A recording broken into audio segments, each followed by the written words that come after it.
The school system is making you less educated. The healthcare system is making you less healthy. The transportation system is making you move slower. The productivity industry is making you less productive. And an Austrian priest and philosopher named Ivan Illich proved all of this in detail in 1973. Not as a conspiracy theory, as a structural analysis. And his argument, once you understand the mechanism, is visible everywhere. Here is the principle. Every institution, every system, every tool is created to serve a purpose. Schools to educate, hospitals to heal, roads to move people, technology to give you more time.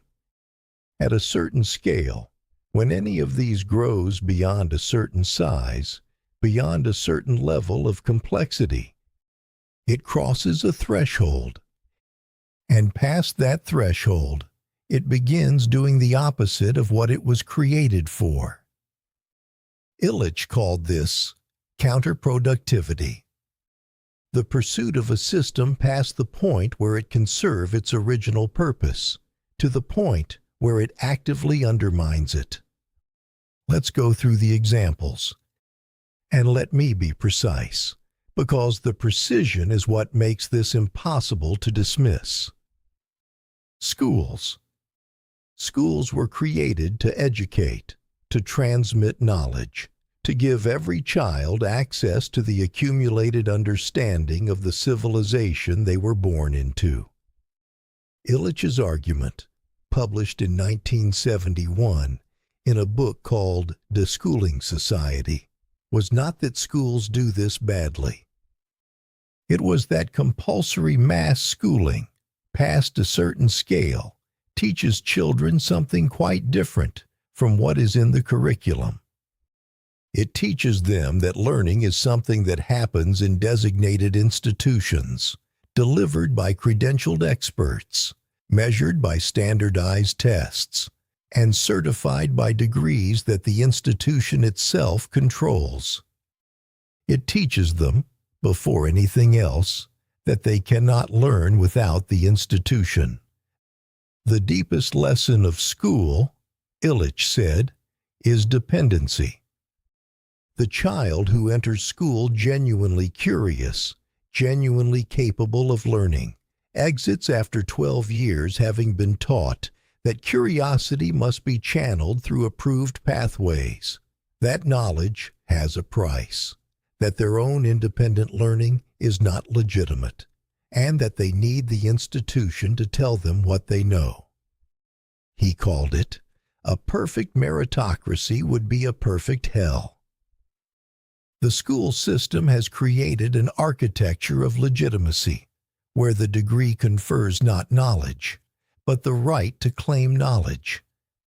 And the most counterproductive moment, the moment the institution crosses the threshold, is when the credential begins to matter more than the learning, which is, in most institutions, where we are. Now stop. Because here is where Illich becomes dangerous to comfortable assumptions. His second example, and the one that shocked the most people, is medicine. Medicine was created to heal, to extend life, to reduce suffering, to restore people to health. Illich's book, Medical Nemesis, published in 1976, argued that modern industrial medicine, past a certain threshold, was making people sicker. Not in every case, not as a conspiracy. Structurally.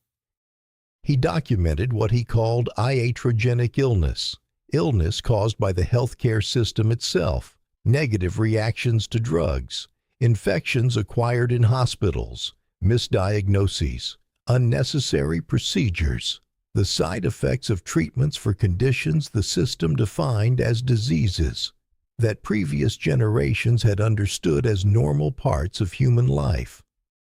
But his deeper argument was not about individual harms. It was about what the medicalization of life does to people's relationship with their own bodies. Health, Illich said, is the capacity to cope with the human reality of death, pain, and sickness. A genuinely healthy person is one who can navigate difficulty, manage their own well-being, understand their body, and deal with the inevitable realities of being alive. Industrial medicine, past the threshold, removes that capacity. It replaces your own understanding of your body with dependence on experts who have sole authority to define what is wrong with you and sole authority to fix it. The patient who once managed their own minor illness now requires a professional. The birth that once occurred at home now requires a hospital. The dying that once happened in the presence of family now happens in an institution managed by specialists, with the family outside the glass. And in the process of professionalizing every aspect of health, the system has destroyed the vernacular capacity for health, the embodied knowledge, the cultural practices, the community support that allowed people to be genuinely well, without requiring an institution for every difficulty. The healthcare system makes you need the healthcare system more than you needed it before you entered it. This is counterproductivity at its most intimate. His third example, which is the one that makes everything click into place, is transportation.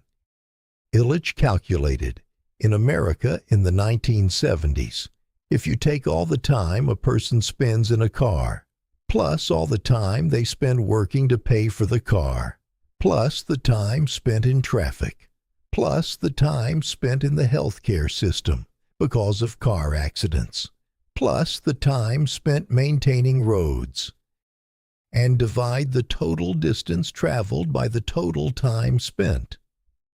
The effective speed of the car, the real speed, was approximately 6 kilometers per hour. Walking speed. The car, the defining technology of the 20th century, the symbol of freedom and speed and mobility, was moving people at the speed they had always moved, when the full cost of the system was accounted for. And because the car had created a radical monopoly on transportation, because the system had been built around the car, the city shaped itself to require it, the walker and the cyclist excluded, the pedestrian made impossible. You had no alternative but to participate in a system that was giving you less than it was taking. He called this a radical monopoly.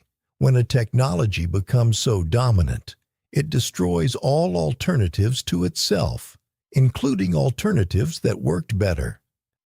Now apply this to the present. Social media was created to connect people. Studies published in 2026 show it is the primary driver of the loneliness epidemic it was supposed to solve. The wellness industry was created to improve your health. It has generated a generation of people more anxious about their health, more dependent on expert guidance for basic bodily functions, more convinced they are unwell than any previous generation. Productivity tools were created to give you more time. Research consistently shows people who use the most productivity software work the most hours.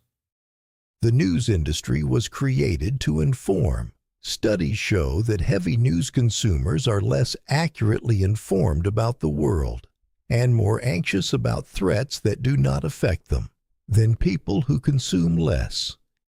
Counterproductivity, Illich said, is not an accident. It is the predictable result of scale. Every system has an optimal range. Within that range, it serves the purpose it was created for. Beyond that range, it begins destroying what it was meant to create. and the systems that reach the counterproductive threshold, Illich observed, never self-limit. Because the people who profit from the system profit from its growth, not its effectiveness. Ivan Illich was born in Vienna in 1926. He became a Catholic priest, worked in the slums of New York, was appointed vice-rector of a Catholic university in Puerto Rico, spent years at a remarkable research center in Mexico, and spent the rest of his life as an itinerant scholar, moving between universities, refusing to be institutionalized by the same structures he critiqued. He developed a benign tumor in his face and refused to have it treated, consistent with his critique of the healthcare system's claim over the body. He managed it through unconventional means and lived until 2002. He died at 76, having spent his final decades proving that the most radical act in a world of counterproductive institutions was to reclaim the capacity to do things for yourself, not as a romantic fantasy of self-sufficiency, as a genuine recovery of what the institutions had taken from you. He called this conviviality, tools and practices and communities that remained human-scaled, transparent, under the control of the people who used them. The question he leaves you with is one of the most practically important questions in philosophy. For every system in your life, every institution you depend on, every tool you use, is it giving you more or less than it is taking from you? And is the dependency it has created in you a genuine need, or the result of the system removing the capacity you would otherwise have had to do without it? This is Philochemy. We will see you in the next one.